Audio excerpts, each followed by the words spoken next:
সম্মানিত হাজিরিন, আমি আপনাদের সামনে পবিত্র কোরআনুল হাকিমের সূরাতুল আহজাবের 36 নম্বর আয়াত, পারা নাম্বার 22, পৃষ্ঠা নাম্বার 2, লাইন নাম্বার 1, 2, 3, রুকু নাম্বার 5। আল্লাহ রাব্বুল আলামিন এই আয়াতটা যখন নাজিল করেন, এই আয়াতের কিছু ব্যাকগ্রাউন্ড আছে। এই আয়াতটি নাজিল হওয়ার কারণ, আল্লাহ রাসূলের একজন পালিত পুত্র ছিল। আল্লাহ রাসূলের পালিত পুত্র নাম তার যায়েদ। এই যায়েদ যখন বিবাহের প্রাপ্ত উপযুক্ত হয়ে যায়, আল্লাহ রাসূল তার একজন মহিলা সাহাবা নাম তার জয়নাব, এই জয়নাবকে ডাক দিয়ে বলে, ও জয়নাব, তুমি আমার পালিত পুত্র যায়েদকে বিবাহ করবা, তুমি আমার পালিত পুত্র যায়েদের সঙ্গে বিবাহ বসবা। খুব মনোযোগ দিয়ে শুনবেন দুনিয়ার মানুষ। আল্লাহ রাসূল যখন জয়নাবকে প্রস্তাব দিলেন, জয়নাব ডাক দিয়ে বলেন, ইয়া রাসূলুল্লাহ, ইয়া হাবিবাল্লাহ, আমি হলাম একজন উচ্চ বংশের মেয়ে, আমি হলাম কুরাইশ বংশের মেয়ে, আমি আপনার চাকর মার্কা পুত্র, আপনার কৃতদাস মার্কা পুত্র, আপনার গোলাম মার্কা পুত্র, আপনার পালিত পুত্র যায়েদকে বিবাহ করতে পারবো না। খুব মনোযোগ দিয়ে শুনবেন দুনিয়ার মানুষ। যখন আল্লাহ রাসূল জয়নাবকে প্রস্তাব দিলেন, কোন কোন তাফসীরের মধ্যে পাওয়া যায়, যখন জয়নাবকে প্রস্তাব দেয়, জয়নাব প্রস্তাবের উত্তর দিতে গড়িমসি ভাব করেন। আবার কোন কোন তাফসীরের মধ্যে পাওয়া যায়, জয়নাব সরাসরি বলে দেন, ইয়া রাসূলুল্লাহ, ইয়া হাবিবাল্লাহ, আমি আপনার পালিত পুত্র যায়েদকে বিবাহ করতে পারবো না। এখন আমার বন্ধুগণ প্রশ্ন, আল্লাহ রাসূলের পালিত পুত্র তো যায়েদ, এই যায়েদকে কেন জয়নাব গোলাম বললেন, কেন চাকর বললেন? আমার বন্ধুগণ খুব মনোযোগ দিয়ে শুনবেন। এই যায়েদ যখন ছোট্ট ছিল, এই যায়েদ একজন ধনী মানুষের সন্তান ছিল। এই যায়েদ, ছোট্ট যায়েদকে কিছু দুষ্কৃতী, কিছু চোর, কিছু বাটপার তারা যায়েদকে চুরি করেছিল। তারা যায়েদকে চুরি করে মক্কার বাজারে বিক্রি করেছিল। আমার বন্ধুগণ, যখন যায়েদকে দুষ্কৃতী লোকগুলো চুরি করে, তখন যায়েদের জন্মদাতা পিতা মাতা যায়েদকে অনেক খুঁজেছে, কিন্তু যায়েদকে খুঁজে পায়নি।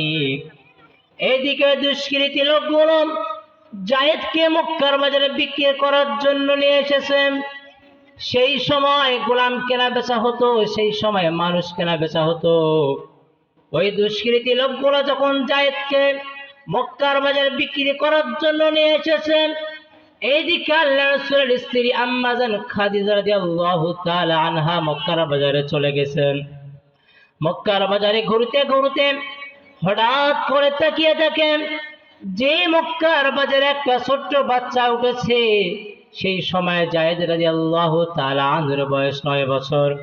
এই ছোট্ট যায়েদকে দেখে আম্মা জান খাদিজা রাদিয়াল্লাহু তাআলা আনহার খুব ভালো লেগে যায়। আমার বন্ধুগণ, যে কথাটি বলতেছিলাম, সময় বড় কম।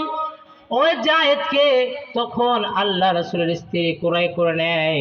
এইদিকে যায়েদের জন্মদাতা পিতা মাতা যায়েদকে নিতে আসে। যখন যায়েদকে যায়েদ ডাক দিয়ে বলেন, ও আমার পিতা মাতা, তোমরা যে আমাকে নিতে এসেছো, আমি তোমাদের সঙ্গে যেতে পারবো না।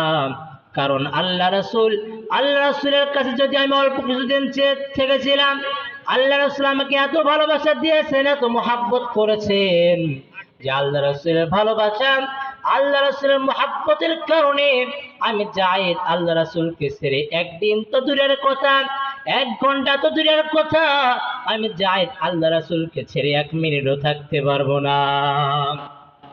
আমার বন্ধুগণ খুব মনোযোগ দিয়ে শুনবেন।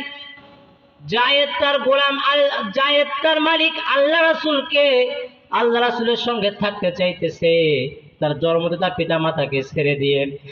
আর খুব মনোযোগ দিয়ে শুনবেন, একটু চিন্তা করবেন মুসলমান, আজকে আমাদের গোলামগুলো, আমাদের চাকরগুলো, তারা আমাদের সঙ্গে কি রকম আচরণ করে, তাদের কি রকম ব্যবহার। যে আমাদের গোলামগুলো, আমাদের চাকরগুলো, তারা আমাদের সঙ্গে থাকতে চায় না। তারা আমাদের কাছ থেকে তারা মনে মনে বলে যে কখন এই দুষ্কৃতী মালিকের হাত থেকে রেহাই পাবো। কারণ আমার বন্ধুগণ, আমরা আমাদের গোলামগুলোর সঙ্গে, আমরা আমাদের চাকরগুলোর সঙ্গে মানুষের মতো ব্যবহার করতেই পারি না, বরং আমরা তাদের সঙ্গে নিকৃষ্ট পশুর চেয়েও খারাপ আচরণ করি। আমার বন্ধুগণ, খুব মনোযোগ দিয়ে শুনবেন। কাল কঠিন কিয়ামতের দিন আল্লাহ তাআলা তিনজন ব্যক্তির সাক্ষী গ্রহণ করবেন। এক নাম্বার আপনার স্ত্রীর সাক্ষী গ্রহণ করবেন, দুই নাম্বার আপনার সন্তানের সাক্ষী গ্রহণ করবেন, তিন নাম্বার আপনার গোলামের সাক্ষী গ্রহণ করবেন। যখন আপনার স্ত্রীকে ডাক দিয়ে বলা হবে যে তোমার স্বামী কেমন ছিল, তোমার স্বামী তোমার সঙ্গে কি রকম আচরণ করেছে, আপনার স্ত্রী যদি ডাক দিয়ে বলে আয় রব্বে কারীম, আমার স্বামী খুব ভালো ছিল, আমার স্বামী সবকিছু ঠিক ছিল, কিন্তু আমার স্বামী আমাকে মোহর দিতে চেয়েছিল, আমাকে মোহর দেয়নি। অথবা যদি আপনার স্ত্রী ডাক দিয়ে বলে যে আমার স্বামী আমার মোহর দিয়েছিল, কিন্তু পরে আমার কাছ থেকে জুলুম করে কৌশল অবলম্বন করে আমার স্বামী আমার কাছ থেকে মোহর ঘুরে নিয়েছে। আমার বন্ধুগণ, আপনার স্ত্রী যদি কাল কঠিন কিয়ামতের দিন কোনো কারণে আপনার বিরুদ্ধে একটি মাত্র রং সাক্ষী দেয়, আপনার বিরুদ্ধে যদি কোনো অভিযোগ দায়ের করে, তাহলে কাল কঠিন কিয়ামতের দিন আপনি ধরা খেয়ে যাবেন। আমার বন্ধুগণ, যে কথাটি বলতেছিলাম, আল্লাহ রাসূল কাল কঠিন কিয়ামতের দিন দ্বিতীয় ব্যক্তি প্রথম নাম্বার সাক্ষী যখন গ্রহণ করা হবে, প্রথম নাম্বার সাক্ষী আপনার স্ত্রীর সাক্ষী গ্রহণ করা হবে। কারণ দুনিয়ার সমস্ত মানুষ যদি জানে যে আপনি ভালো মানুষ, কিন্তু আপনার স্ত্রী ভালো করে জানে এই জিনিসটা কি। এজন্য আমার বন্ধুগণ, এক নাম্বার সাক্ষী স্ত্রী, দুই নাম্বার আপনার সন্তানকে জিজ্ঞাসা করা হবে যে তোমার বাবা কেমন ছিল।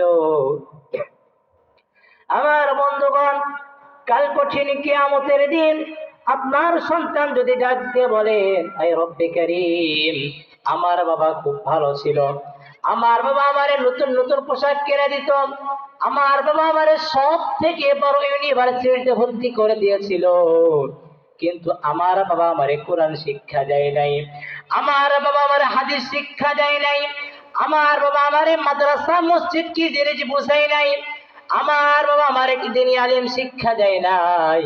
আমার বন্ধুগণ, কাল কঠিন কিয়ামতের দিন আপনার সন্তান যখন এভাবে বলবে আল্লাহ তাআলার কাছে, আর আল্লাহ তাআলাকে ডাক দিয়ে বলবেন আয় আল্লাহ, ওই সমস্ত পিতামাতা গুলো কোথায়, ওই সমস্ত পিতামাতা গুলো কোথায় যারা আমাদেরকে কোরআন হাদিস শিক্ষা দিল না, যারা আমাদেরকে দ্বীনের বই শিক্ষা দিল না, যারা আমাদেরকে দ্বীনের ইলম শিক্ষা দিল না, ওই সমস্ত পিতামাতা গুলোর আজকে দেখাইয়া দেন, দেখাইয়া দেন। আজকে আমরা একা জাহান্নামের মধ্যে যাব না, আমরা আজকে একা জাহান্নামের মধ্যে যাব না, ওই সমস্ত পিতামাতা গুলোরে দেখাইয়া দেন, আমরা তাদের ঘাট ধরে আমরা তাদেরকে জাহান্নামের মধ্যে নিয়ে যাব। জোরে জোরে বলেন নাউযুবিল্লাহ। আমার বন্ধুগণ, আজকে অনেক পিতামাতা বলেন যে হুজুর আমার বাবা আমার সন্তান আমার খেদমত করে না, আমার সন্তান আমারে দেখে না। খুব মনোযোগ দিয়ে শুনবেন মুসলমান, যেমন সন্তানের পিতামাতার প্রতি হক আছে, তেমন পিতামাতারও সন্তানের প্রতি কিছু হক আছে। যদি কোনো সন্তান পিতামাতার হক, যদি কোনো পিতামাতার সন্তানের হক আদায় করে, তাহলে ওই সন্তান কোনদিন পিতামাতার হককে নষ্ট করবে না। আমার বন্ধুগণ, আমিরুল মুমিনিন হযরত ওমর ফারুক রাদিয়াল্লাহু তাআলা আনহু বলেন, পিতামাতার সন্তানের প্রতি সবথেকে বড় তিনটি হক। এক নাম্বার, সন্তানের জন্য ভালো মায়ের তালাশ করা। আমার বন্ধুগণ, আমিরুল মুমিনিন বলেন, যখন কোন পুরুষ বিবাহ করবে, তার সন্তানকে যদি ভালো চায়, তাহলে নেককার স্ত্রীকে বিবাহ করতে হবে, নেককার মেয়েকে বিবাহ করতে হবে। তিনি ইলম যার ভিতরে আছে, যে নামাজ পড়ে, কোরআন হাদিসের জ্ঞান যার ভিতরে আছে, ওই সমস্ত মেয়েকে বিবাহ করতে হবে। এইটা এক নাম্বার হক সন্তানের প্রতি। দুই নাম্বার হক হলো সন্তানের ভালো নাম রাখা। তিন নাম্বার হক হলো সন্তানকে দিয়ে ইলম শিক্ষা দেওয়া। এজন্য আমার বন্ধুগণ, আজকে মিঠাপুকুরবাসীর সবাইকে অনুরোধ করে যাব, যদি সন্তানের খেদমত পেতে চান তাহলে সব সময় সন্তানের হক আদায় করবে। আমার বন্ধুগণ,